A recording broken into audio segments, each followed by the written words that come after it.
Okay, this is Carol Merritt at the Atlanta History Center on January the 4th, 2006, talking with Muriel Lokey. Thank you so much for coming today, Glad to be Ms. here. Lokey. And first, before we get into the story of all your involvement in various movement activities and civil rights and public education, I want you to tell me something about yourself, where you're from. Something about your family background and your educational background growing up, and then how you got to Atlanta. All right, I'll tell you how I got to Atlanta. It was the war. I was a war bride. Okay. I grew up in Tacoma, Washington, and in 1943, I had just come home from college, and I had just graduated. And I had What college was it? Wellesley College. Okay. And I had gotten a job. All of us, everyone had a job during the war. I worked as a taking care in a day nursery, taking care of the children of Rosie the Riveter. There was a shipyard there, and Rosie the Riveter was working in it, and her husband probably had already gone overseas, and we were looking after the children. When I got home, none of the boys that I was in high school with were there. They were all off in the service. And so the town was full of naval officers. And as it turned out, most of my friends married one of those. So the war kind of mixed the population all up. I met this nice man, Helen Bullard, from Atlanta, Georgia, and we dated for a while and fell in love, and I wasn't quite sure I wanted to come to the South. The idea of segregation, I kind of talked it over with him, but he said, well, that someday it would get better or something like that. But anyway, all my friends were getting married, so I got married, and I've never regretted it. He was a wonderful man and husband. So he went back overseas, and then when he came back, he picked me up in Tacoma, and we came, it wasn't quite the end of the war, we came to Atlanta to visit his parents, and then he went up to Crossroads Point, Rhode Island for some more training, thinking he'd be sent back overseas, but he wasn't. He was sent to Melbourne, Florida. So we lived there for a little while until the war ended, and then we came back to Atlanta. He came back, and I was coming there to live. We had a very hard time finding a place to live because all the returning servicemen were coming home, and there weren't enough apartments and places, but we finally got a place, and so made our home here. It was a little duplex out on Honor Circle, and eventually we bought our house on Woodward Way.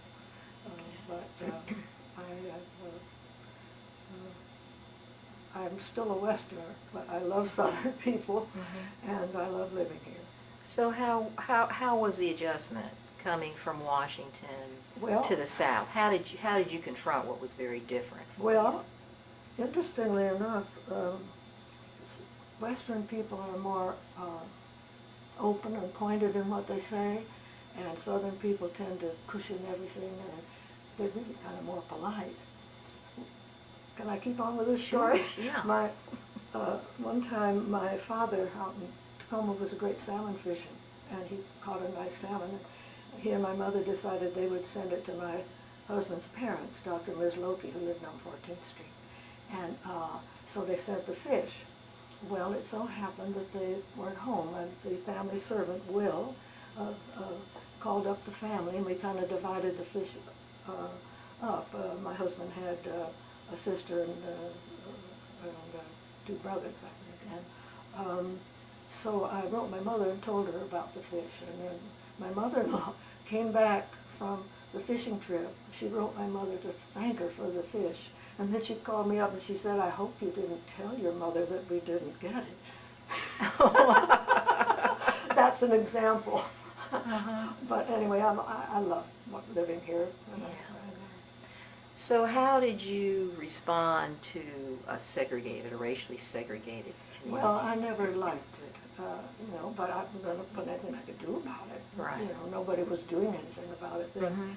I remember the family servant, Will, called the butler, lived in a little house back of my parents-in-law, and Will told me one time that, I don't know how he happened to feel free to communicate with me, but it made him unhappy that he couldn't go to Piedmont Park. But you know, well, there wasn't anything I could do about it. I only got involved when the school crisis started. Okay. Well, that's really what I'd like to hear more about as well. Well, how did you and your husband get involved? Well, in yes, I the was whole involved school with Hope. situation? Yeah, he was not. He did a lot about it, but he preferred not to be tied to policies that the Hope organization might decide. He had ideas of his own, but he would give speeches. He went down to Savannah to the League of Women Voters and talked to them about it. He helped a great deal. He was very much for it. And he stayed home and took care of the kids when I went out to the meetings at Was night. he in the legislature by that time? He was in the legislature in 1952 Okay. to 54. I'm not sure whether he had a second term or not. He was in the legislature during the time that the massive resistance came up. I tell that story in this presentation at the continuing legal education. May I read some of it? I'd rather you tell it. Well, You tell it very well, I'll I have to know. hunt through here. Well, first, before you get into that, I saw something in the papers of Hope about the Active Voters organization, and that being an organization maybe that was even started even before Hope. Active Voters were started, I think, well, I'm not sure about that. They were more It's like just the some League of Women correspond- Voters Uh-huh. thing, Okay. but I know very little about them. Okay. How did you get involved then in Hope? Well, How did you first meet the the people in Hope, and who did you meet? I'll tell you about that. The school crisis came to a head in 1958, and I had a front row seat in watching a dramatic change in our society. For a while I climbed on the stage and played a role in the drama. I knew most of the actors by their first names. This was because my husband and I had shared an interest in public affairs, and he had served in the Georgia legislature during the 50s.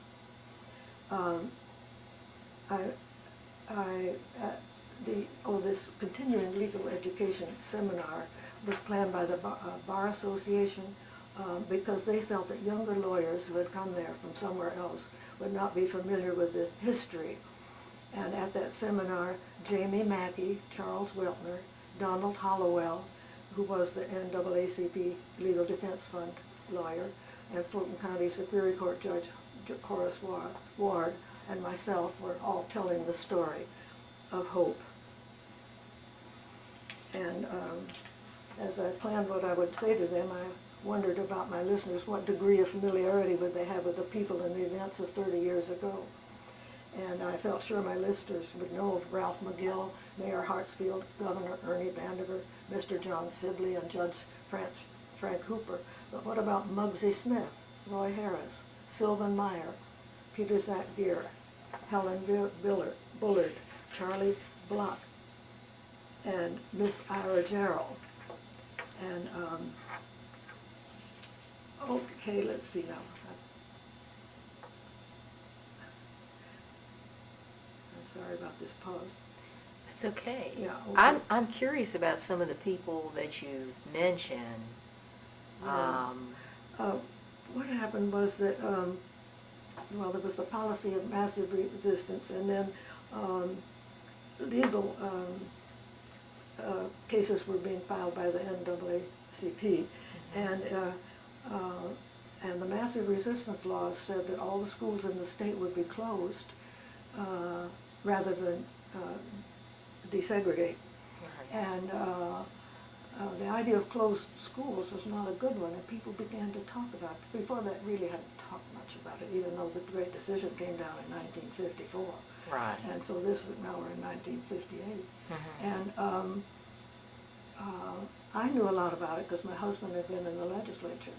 And so I was, in that fall of 1958, I was busy arranging driving groups with other mothers. And when I was doing that, I would talk to them and say, by the way, did you know that there's this, our schools might be closed? And It's driving groups, you mean like carpools? Carpools. Okay, Yeah. for public public schools? Yeah, Okay. kids were in the public school. Okay. And, Which public schools did they go to? Well, it was at Morris Brandon at the time, I think. Okay.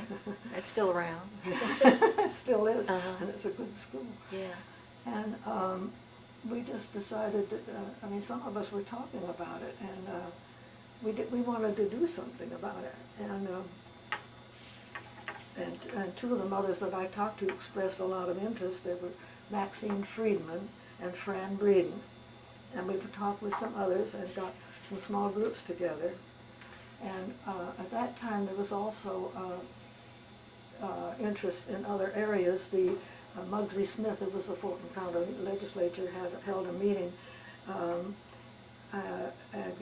wanting to get people to come and talk about it, and it was at the Spring Street Elementary School PTA, and he wanted to call for some sort of local option plan to let each school system decide whether or not, trying to cushion the blow. And there were Atlanta ministers and Emory professors who issued manifestos about the school should not be closed. And the League of Women Voters were very helpful, sponsoring meetings to get people to talk about it. And Maxine and Fran and I were ready to act, and so we talked to a savvy woman named Helen Bullard, who was, I don't know if you know about her, but she was a political advisor to candidates for public office. She guided Ivan Allen through his campaign for mayor, for example, and she guided my husband through his running for the legislature, and she was a very savvy woman. And I had the good sense to get in touch with her because we thought we needed some help in how to get organized and what sort of a program to have. So about, I think, let me see, about 17 people came to my house one day, and Helen was there. So the first maybe meeting of what would become Hope was at your house? Yeah. Oh, okay. Yeah, everybody came. From just about 17 people, and she invented the name Hope Incorporated. She was in public relations. She knew how to do that. It was just perfect, and we thought it was wonderful. And we decided that we would, we had to be, we wanted to put it in the newspaper. So there was an article put in the newspaper on December 15th, 1958. And I went down in the morning. It was cold in December and dark, and I picked up the paper and brought it up, and there on the front page was this little article listing us all, and it was a mountaintop experience for me. And the word got around, and people began to give us some money, and I had about $300. So I went to my bank to set up an account, and the banker said, well, you have to have officers and incorporation before you can set up a bank account. So we had a lawyer who was part of our group, Lanier Randall, his name was, and he got us registered properly. And Fran Breeden was to be the president. I certainly didn't want to be, and we also wanted someone who had no political ties, and being tied to my husband, who was well known, I wouldn't have done so. I think I was the treasurer, and Maxine was something else, so we were all set. And then we needed an office. A lot of money began to come in, and Mr. Ben Massell, that great real estate man and great public citizen years ago, gave us for free an office in the old building downtown that doesn't exist. I think it was called the First National Building or something like that, so we had an office. On Peachtree Street? Not just off Peach Street. Okay. I can't remember prior. I mean, I don't know. I can't remember exactly where it was. And downtown has changed so much now anyway. So we had an office, and then we needed an office employee, a secretary, somebody to run it. And we employed a very nice woman named Betty Harris, who was a retired Girl Scout executive, and she ran the office, and she was wonderful. And that's where the Southern Regional Council come in. I didn't know at that time who provided the money. You know, the Southern Regional Council, I think they started in 1936 to white and black people meeting together. You know, that's a dangerous thing to do. And talk about what can we do. They've done such a wonderful job over the years in helping to break up the system of segregation.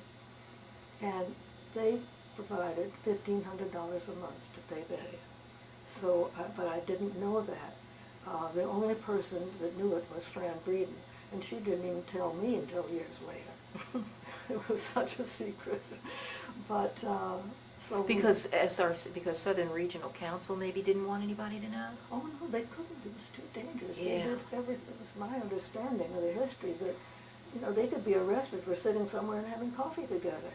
You couldn't eat together. You know, they were meeting together in a particular place. It was kept very, very quiet. Yeah. It's very interesting. Yeah. So, what had you all set out to do? What was the purpose of we decided that to get people more aware of it, to get people talking about it. There'd been so little talk. Nobody wanted to talk about it.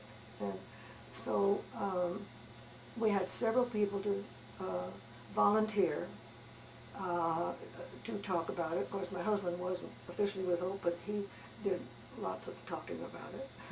And Nan Pendergrass was one of them. This group of people went to churches, school PTAs, service clubs, and getting people to talk about it. And it worked very well. Now, the segregationists, those who were for closing the schools, they were talking, right? Well, they were very loud. But those who didn't want that were but talking less. Again, the segregationists were dominating all the headlines and the Delhi legislature and all that. Well, you know, it had gone on so long. Yeah. You know. So what was the response when your group would go out to churches and Oh, it was other very places? good. Okay. It was very good. I mean, it just helped the whole thing get going. And let me see. So you went and you talked to people. Did you send out any information?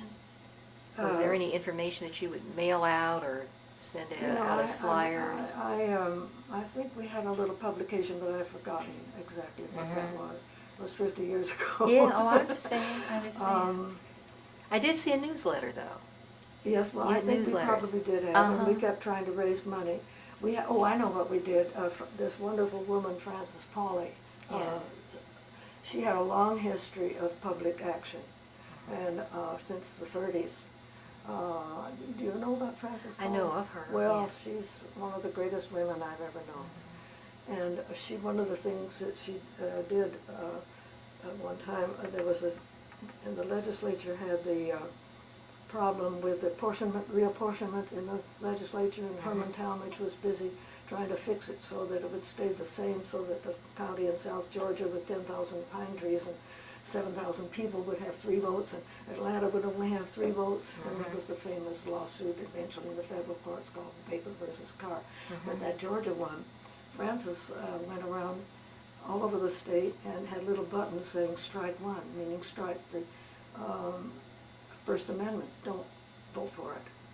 And we won. And Herman Talmadge said we would have won if that weren't for that damned Frances Pauley. So that's the kind of person she was. So she went around and established chapters of Hope in various cities. And so they were doing the same things. I've forgotten Savannah, Rome, various places, Athens, Georgia. And it all built up, of course, then to the Sibley Commission. Right. Governor Vanderver knew that he was in the spot. I mean, something had to be done to, of course, he didn't intend to do anything but close the schools, but he wanted Mr. Sibley, who was a very prominent lawyer here, public-minded citizen, to hold hearings around the state to see who would before closing them and who would not. And one of the things we did through our chapters and all was to try to encourage people to come and say they were not in favor of it, which was a dangerous thing for them to do. Yeah. They were very courageous people. And it finally turned out 65% closed, 35% keep them open. But, you know, again, that kept things moving, you know. And then I think came the time for the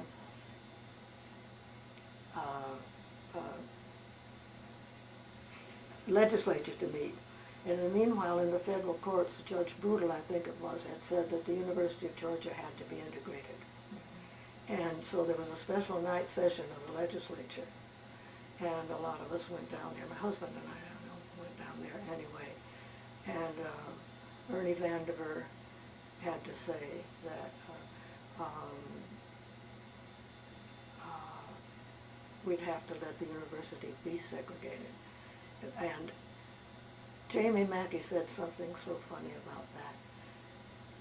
University of Georgia, of course, the legislature was full of University of Georgia alumni and lawyers and all. And let me just pick up my train of thought here. The effect when the University of Yeah, Georgia, I know what when Jamie Hamilton said. Holmes. Jamie said the University of Georgia couldn't close because Georgia fans can't give up their football games. Football was God. I just thought Jamie was so wonderful to do that. So, we had a big, several big arguments in Hope Incorporated as to how to, we did not want to appear to be integrationists. We wanted to just to be sure that people understood that just you can't close public schools because they closed them in Arkansas, in Little Rock, and they were closed for a year, and the town has never recovered from it. And we didn't want that to happen. And so, let's see now. Would there have been people in Hope, for example, that would have wanted to include blacks in the organization? Oh, that's another thing. Yes, that's Yeah. a good question. Frances Polly. It's a very touching question. Frances was always a dear friend of mine. We did a lot of things together, but she wasn't sure. Well, she had worked, I know, in her own home where she grew up in Atlanta. Her mother always had the maid come to the front door. They had moved down from up north somewhere, you know, and how people should be treated. And she made up her mind that she wasn't going to join any organization that was segregated. Well, we chose to be white people trying to persuade white people because we didn't think we could be seen as integrationists. And she went to Donald Hollowell, you know who he is, the great lawyer for the NAACP, such a wonderful man. He was a good friend of ours. And asked Donald what she should do, and he said, Frances, they need you. You should go and work for them. Wasn't that sweet? Yeah. We had lots of stories about that. One interesting thing that happened to my husband, this is one of the reasons why he didn't want to be attached to Hope. He was asked to come to the synagogue, the temple, to talk to a group of people there about keeping the schools open. And he was actually doing it very slowly, and he was still, you know, trying to appeal to the segregationists. He said we should try the Alabama Pupil Placement Plan. And in Alabama had passed a law that they would take black children in the schools after they were screened for suitability. What did they mean by that? Were they light-skinned? Were they clean? What did they mean by that? And Rabbi Rothschild said, I don't like what I'm hearing. Which is interesting experience for my husband, and he told me about it, and he said he understood where he was coming from, and where that rabbi was coming from. So most of us in Hope, I'm sure, were integrationists, passionate ones. But we felt that if we were white people, persuading white people, we'd have better luck, and I think we were. So. What, and this is just a wild question, but what would have happened had you all not organized as Hope? Well, what did you see? What would have happened had the schools in Atlanta, and I guess elsewhere in Georgia, actually shut? I don't know. I don't know. The League of Women Voters, I have to say, were also doing wonderful things too. And how that ever would have turned out. I do think Hope had something to do with the Civility Commission, because we did a lot too. So getting people to talk about it. Okay. In pushing for the governor to establish the commission, Hope was involved in that. And well, we got people everywhere to keep talking about it and talking to their legislators about it.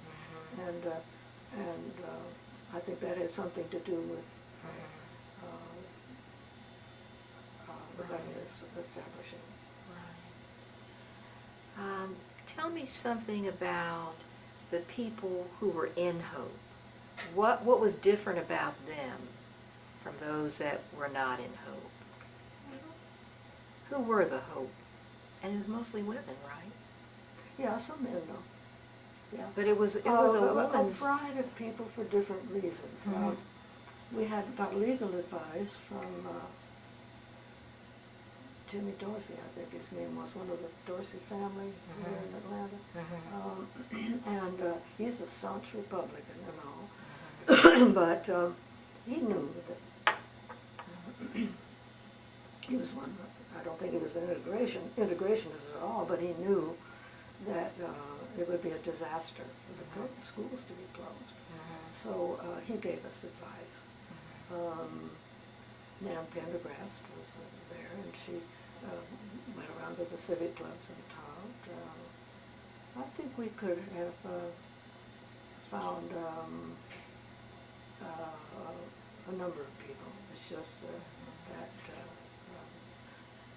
among our group, between Maxine and Fran and I, asking people, we got enough people, so we started. As a matter of fact, Nan heard about it at the last minute and showed up at my front door. Okay. So, and I was glad to see her, because I worked other things with her. But I'm interested in that all of the people that were in Hope, some were integrationists and some were not. Well, we all agreed that nearly all of us, privately, were integrationists. Okay. We just couldn't say so. We felt we couldn't, and it's sad. It's sad that we couldn't, but I think this in strategy, just like Donald Hollowell told Francis, in strategy, it worked. But you still saw your position as being one that was courageous to at least want people to talk about it. Ham and I didn't have too much trouble. There was a chapter of Hope in Jonesboro, Georgia, that the people, leaders of it, had the Ku Klux Klan in front of their house with their hoods and their cars and their torches. And the woman said to her husband, call the police, and he says, who do you think is in the Ku Klux Klan? Jonesboro was a great center for the Ku Klux Klan. And so outside of Atlanta, there was real pressure. And it was awful, yeah. And then, what was the name of the editor of the Augusta Chronicle, the newspaper editor who was a member of the legislature? I have that written down here somewhere.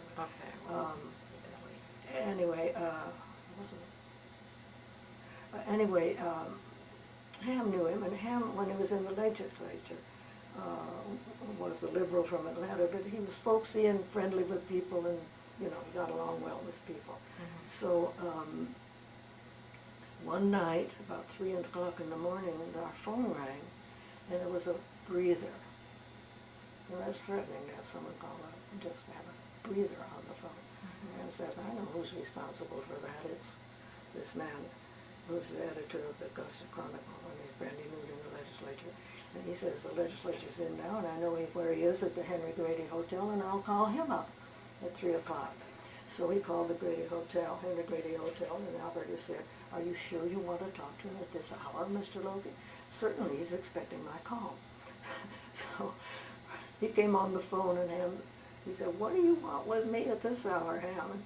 And Ham said, "Every time one of your men calls me, I'm going to call you." Oh, one thing Hope did in March of '59 was to have a day of evening of hope in the Tower Theater, and we sent out flyers and advertised and all, and got 1,500 people to come to the old Tower Theater. You remember that theater? It was well, it's no longer there, but it was halfway between North Avenue and downtown. It was sort of south of North Avenue on Peach Street, and we had a wonderful meeting. We had a woman come from Little Rock who spoke of what awful it was there, and we must not close our schools. We had Harry Fifield, the wonderful minister at First Presbyterian Church, which is one of the, I don't like to use the word elite, old families of Atlanta, belong to First Pres Church. He was there, and that church has always been wonderful with these issues. And Sylvan Meyer, the editor of the Gainesville, Georgia newspaper, came and said it's mind-changing time in Georgia. And my husband talked, and Helen Bullard was there. And Helen Bullard called me the next morning and said that the dome of the Capitol rocked last night. Peter Zach Gear was the lieutenant governor, and he was extremely vocal during that time about keeping segregation.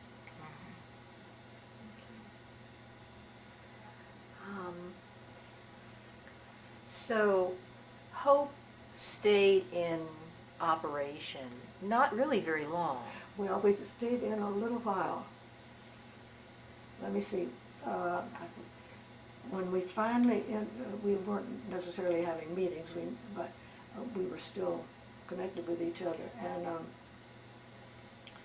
finally, when the City of Atlanta School Board decided that they would have what turned out to be the most minimal integration you could have. I think there were 8 black students carefully screened and selected and put to 2 or 3 different high schools. And there was one high school, I forget which it was, that, what Mayor Hartsfield did, he was such a good politician. He felt if the press were at these high schools, that there would be danger of violence. You know, some white people would be there and cause a fuss.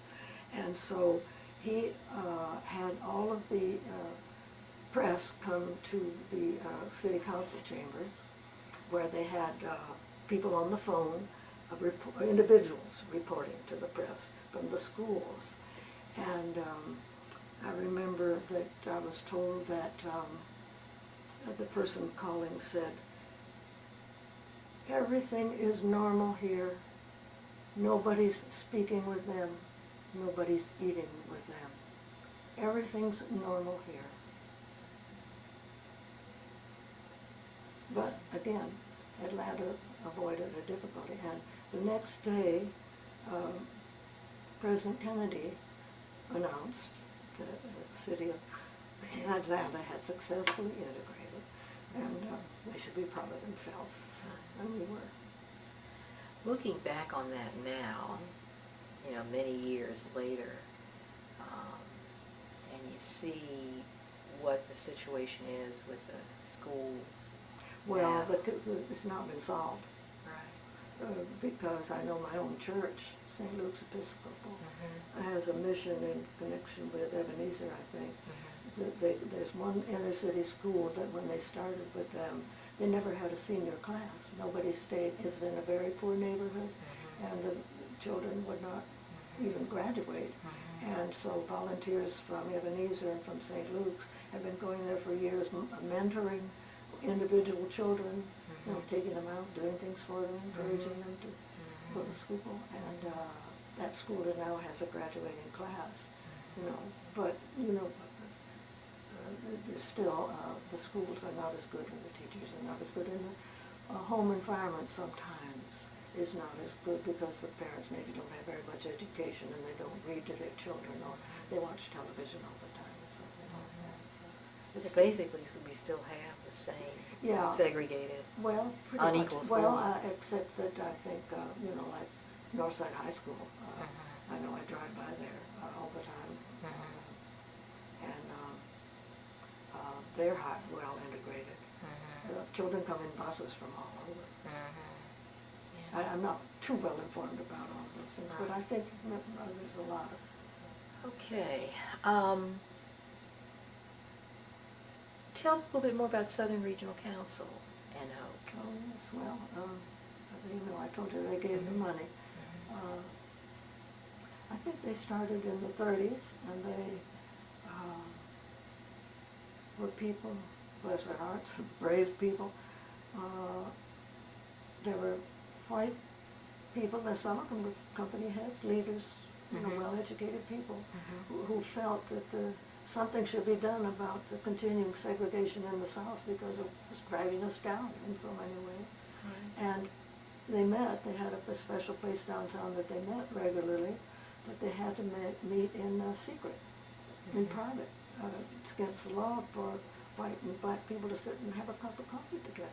And they started then, and they did a few things, and then of course they were the ones, they're still going strong and doing a wonderful job.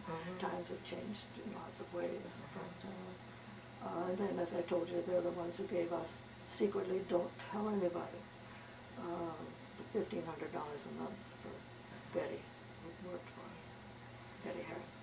So what happened once the schools had that token integration, and then Hope, I think, disbanded very soon after that? We did. We didn't have a reason to meet. Yeah. That didn't end your involvement though in community activities, did it? I still do a lot of things. Tell me about that. Oh, well, I've always been involved with, wanted to be involved with peace and justice issues. So I'm working with the Episcopal Peace Fellowship. What kinds of things do you do? Well, we go around in churches and other places and try to get people to sign petitions to banish the death penalty. We don't believe in the death penalty. It's not fair. People get executed who haven't had a fair trial. They've lost the DNA that the person was innocent. You know, it's just a terrible thing. And I go down to the mailroom for the homeless at St. Luke's every Tuesday morning. What do you do there? Oh, well, St. Luke's has a ministry called Crossroads, and it started in the late 50s, I think, when hungry people came to the front of the church wanting something to eat. And that resulted in people would bring sandwiches down for them, but that resulted in having a soup kitchen, and then people were letting the volunteers know that, you know, what their problems were, so they set up Crossroads Ministry, so they have homeless come, they can get a meal, they can get a social worker who will help them. A lot of times they need to have Social Security. They don't have it. They need help in finding housing. There are a lot of the homeless get Social Security checks after years of work, and they just don't have enough money to live off them. And so there are lots of services there. But everybody has to have identification. And some of them, they get the same kind of mail we do.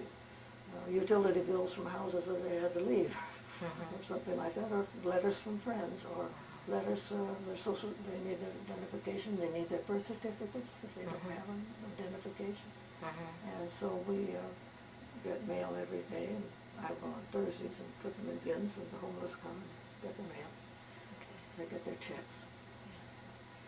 What about your work with the Poverty Rights Organization? Oh, well, I spent 25 years being a volunteer at Emmaus House, which is the Episcopal Church's, the diocesan mission in the inner city, founded in 1867.